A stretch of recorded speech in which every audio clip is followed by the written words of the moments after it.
Steve Irwin, interview with the Honey Bees, May 1st, 2007, transcribed by and through Andrea. Date, January 5th, 2007. I write this article in response to the recent outcry about the misplacement of many of our honey bee colonies. This recent event has created quite a stir amongst everyone who considers themselves enlightened due to how they understand how it will affect us in the long run.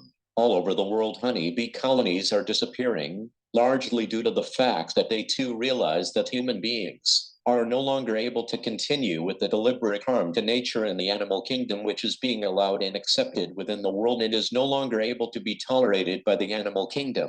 So Steve-O immediately, of course, decided to go and investigate. Why have millions of honey bees decided to disappear? Some colonies as large as an entire football field. When humans are required to experience a lesson, they generally become aware that they messed up only after going the process of experiencing the lesson. A lesson is experience or event required for human beings to understand something specific as to who they really are. Sometimes this is required through experiencing a lesson. Other may transcend that which they require to understand about themselves as who they are through mere conversation. Unfortunately, this has been the pre-designed methodology by which humans allow for growth and evolution, the experience of lessons or transcendence experiences. We don't transcend through awareness. We choose to either get maimed, become ill, or die having to go through a process of experience as lesson transcendence before we understand or realize that something specific that was of necessity to understand as who we are. Only then do we generally say, oh, look, there's a lie or a problem here. So now, as I have mentioned, the animal kingdom is showing us through somewhat extreme measures that we are not seeing clearly enough. Generally, when you've been maimed by a lion, you then reflect on why it happened. What was the reason, therefore? Was such an experience specific? If entire bee colonies suddenly stop producing for this ever-demanding capitalist economic system, then all of a sudden humans sit up and ask, but why? The honey bees realize that without them pollinating plants, we do not have the ability to grow anything. If humans are not able to eat, they generally, although we could debate about nutritional requirements, die. We as the humans who require this sustenance require understanding the term set out by the honey bees. Let's call a spade a spade. The honey bees have gone on strike. Why would ever such cute little helpful creatures want to assist mankind in starvation? Well, quite simple, actually. Consciousness has been the cause of destruction to this world and the animal kingdom. Consciousness is currently eating everything inside and shooting the messenger, meaning if consciousness doesn't have to support the survival of the animal kingdom, it simply won't. Consciousness has zero awareness. So what the animal kingdom is doing is using a bit of blackmail to get humans inspired. Well, what else did we expect? Remember, for some strange reason, we have accepted the experience of having the ability to only learn through suffering. The honeybees have removed themselves in various ways. Statistics show that these colonies have reduced themselves by up to 70%. Basically, the honeybees have decided to only produce enough pollen to give humans a fighting chance. What will happen to our production ability if we lose 70% of our honeybees? Well, two things will occur. We'll either become seriously ill due to how high food prices will rocket, forcing many to live on a staple diet alone, or we'll survive due to our ability to understand what we are to gain from becoming aware. If we become aware of the animal kingdom and work together, we'll do just fine.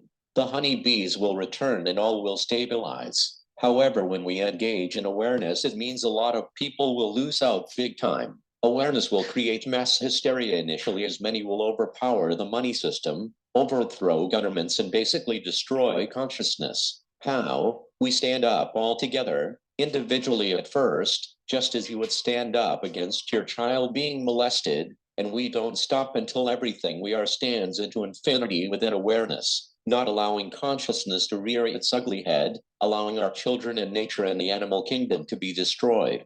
So I would, of course, love to give you the inside scoop on where the honeybees are. They have either hidden themselves or drowned. Some colonies told me have decided to rather drown themselves in rivers and dams simply due to the fact that they are not going to support mankind any longer. Others are hidden in specific locations, entire colonies unseen by the human eye, waiting for mankind to stand up. Only when awareness changes within this exact point that the bees have brought across will they return. Call it the carrot before the donkey as mankind to once and for all stand up as awareness for equality and oneness. Who's teaching who tricks now? Seriously, those statistics show that unless the bees return within 24 months, all produce within specific farming communities will stop completely. We are now, of course, speaking about the farming communities where produce is grown that require honey bee pollination. Without pollination, we do not have the ability to produce enough to support what food requirements we have.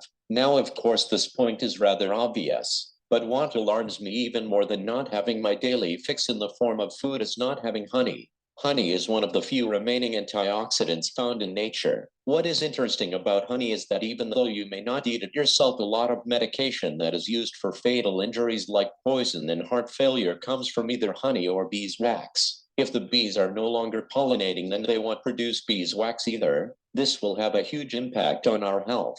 Honey contains elements that are specifically placed within certain medications that assist us in defending ourselves against viruses. Viruses are what you would call the unseen killer, as any virus that is created in this world has the ability to kill people without scientists even having a clue. Already now they have up to 1,000 strands of different viruses that the scientists and medical fraternity are not yet even able to name, let alone identify. This pathological threat is growing at an alarming rate. One day you'll contract a disease from some airborne virus that could have been prevented by airborne pollen. Remember, airborne pollen is what prevents many outbreaks of airborne viruses. The pollen moves from the plant either through the disruption caused by wind or from the movement of a bird touching a plant. Once the pollen is airborne, it is carried through the air and acts like nature's own traveling air diffuser, destroying viruses. Once the honeybees stop pollination, plants over a couple of years will stop producing pollen. So you see, the effects will be much more horrific than that of just missing the odd apple. We'll eventually have nothing airborne that protects us from airborne viruses. Remember that in nature there are many natural antioxidants. For every man-made virus, bug or system, nature has its own repellent. A shortage in pollen therefore will create the situation where nothing prevents airborne viruses from spreading through the air. To give you an example of how pollen absorbs harmful particles, when you have an airborne virus breaking out in a farming community, wait a minute, airborne viruses don't break out in farming communities. How is that possible? Yet, in the cities, where there are very few bees, you hear of many airborne viruses and bacteria floating around. Cities like China have a huge problem with air-carried bacteria due to the fact that China has the lowest number of natural deterrent, like in the case of a honeybee. Cities like China have in the recent years had a problem with bacteria affecting entire bee colonies, changing the entire compound of honey as well as how the plants produce pollen. Natural circumstances where a plant produces pollen as a direct result of the bee population is something like this. A bee colony will energetically encourage the plant to produce pollen. If a bee colony leaves a specific area, you will actually find that the pollen will decrease in its full potential, this including the ability for cross-pollination, as well as what I have mentioned earlier. Due to the fact that this cycle of pollination is directly linked to a kind of symbiotic relationship, if the one is affected, so is the other. So you see, great cities like China are currently experiencing what happens when overpopulation changes the genetics within nature due to pollution. The list actually goes on and on. All over the world, either way, nature plays a tremendous part in the stability of this planet. The far-reaching effects of one of our greatest points of stability, the honeybee's disappearance, will bring catastrophic results. I would like to see the scientists come up with a man-made solution to the honeybee. So, the animal kingdom is clearly stating, till here no further, and are no longer supporting that which had been allowed and accepted to without awareness destroy them, consciousness, the mind, as humans on Earth. This actually now being experienced on Earth through the application of the honeybees. Nature is standing up as well as the animal kingdom, standing for oneness and equality. So I suggest all read the beings in the dimensions experiences to get some perspective on where exactly heaven, nature, and the animal kingdom stand within it as oneness and equality, as this process of experiencing heaven on Earth as awareness. Nature asks kindly and quite directly. Cheers for now.